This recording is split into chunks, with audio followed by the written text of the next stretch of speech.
Donc, vous avez été chercher les deux fichiers, le fichier Illustrator et le fichier Dimension à cette adresse-là.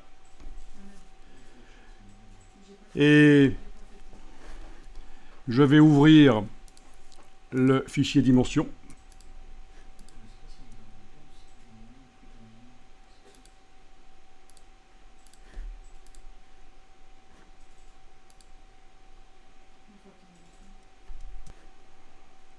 OK.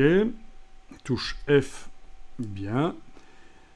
Clic droit, je tourne. Donc c'est un petit présentoir sur lequel on avait travaillé. Et maintenant, on est à la phase de la personnalisation de la découpe.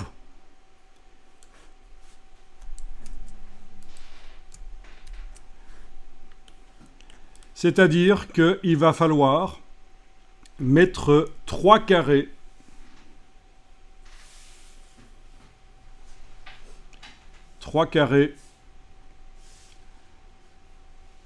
quelque part ici sur le panneau, sous forme de découpe. Des trous. Vous voyez, des trous. Enfin, il faut faire de la découpe. Mais il va falloir que ça réponde à, et je vous en avais déjà parlé, mais je vais vous le répéter, à une contrainte. Avant ça, je vais aller ouvrir le fichier Illustrator. Parce qu'en fait, ça va se passer dans Illustrator. Voilà le fichier Illustrator. Alors, voyons au niveau des calques. Donc, la chose brune ici, ce sont des objets 3D qui sont réellement à la bonne taille. 38 cm de haut le présentoir. Je vais enlever les yeux en face des autres calques qui étaient déjà verrouillés. Et je travaille sur le calque panneau 3D où c'est pas verrouillé. Ceci, le rectangle bleu là. Alors le rectangle bleu.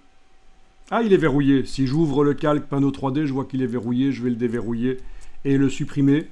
Il n'avait pour but que de mettre à dimension facilement la hauteur du PLV.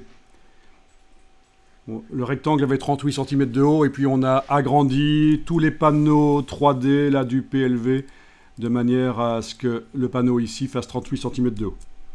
Donc moi ce que je ferai ici, déjà à votre place, c'est enregistrer ce fichier.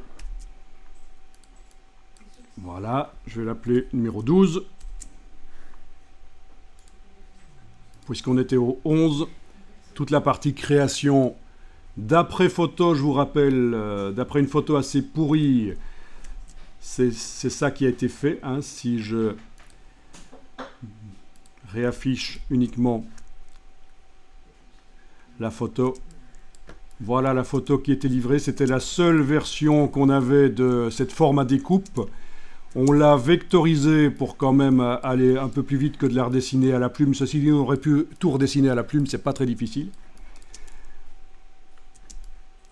Et donc le but, c'était de montrer que si vous ne disposez que d'une version photo, et donc pas une version vectorielle d'un tracé à découpe, vous pouvez malgré tout, dans Illustrator, le redessiner d'une manière ou d'une autre, en vous aidant ou pas de la vectorisation.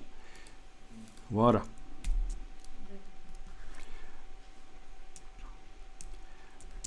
Donc, si avec la flèche noire, on clique sur le panneau principal, on voit apparaître ceci, cette espèce de petit trou.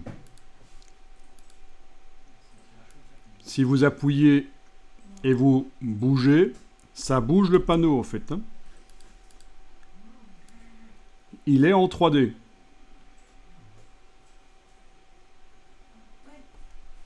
Et peu importe dans quelle position il se trouve, si on l'exporte vers Dimension, il arrivera non tourné dans Dimension, il arrivera avec, oui, de face comme il est là.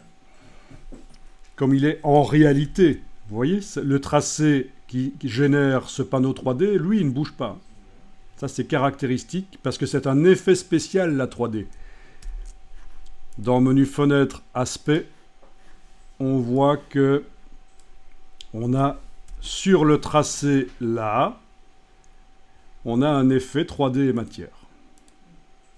On peut d'ailleurs, en ayant l'objet sélectionné, désactiver, enlever l'œil en face de 3D et matière dans la palette aspect.